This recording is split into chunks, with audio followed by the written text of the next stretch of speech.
Rahit bəy, bizdə dinin təbliğatı da başqa formada gedir. Sözcüba, indi siz deyirsiniz, insan içəndə səndəlir, deyirlər ki, mələklər uçdu filan. Məsəl üçün, bilirəm, bu proqramdan sonra bizi də daşlayacaq. Məkkədə şeytan daşlayır ki.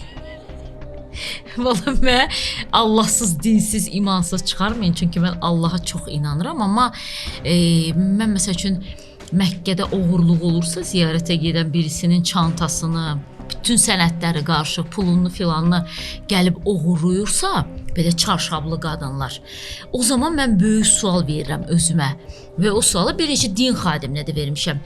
Necə olur o qədər özəl bildiyimiz, o qədər müqəddəs bildiyimiz bir yerdə də oğurluq hadisəsi olur?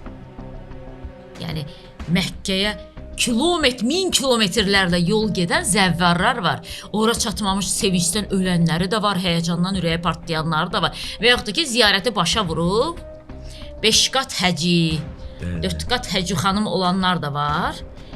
Eyni zamanda orada oğurluq da olur.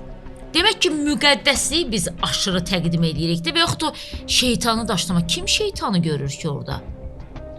Yəni, həqiqətində görürlər şeytanı, yoxsa? Səidə xanım, çox gözəl dediniz. Belə, siz danışdıqca ümumiyyətlə mənim başım başlayır o bəzi məsələlərdə bir fikir söyləmək istəyirəm.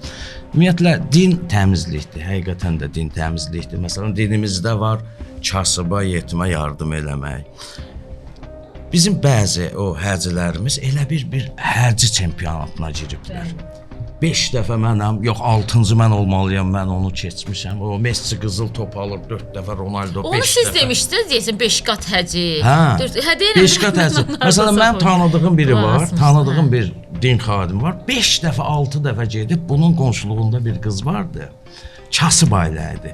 Qız ali məktəbə girdi, amma pulluya düşdü deyən oxumadı.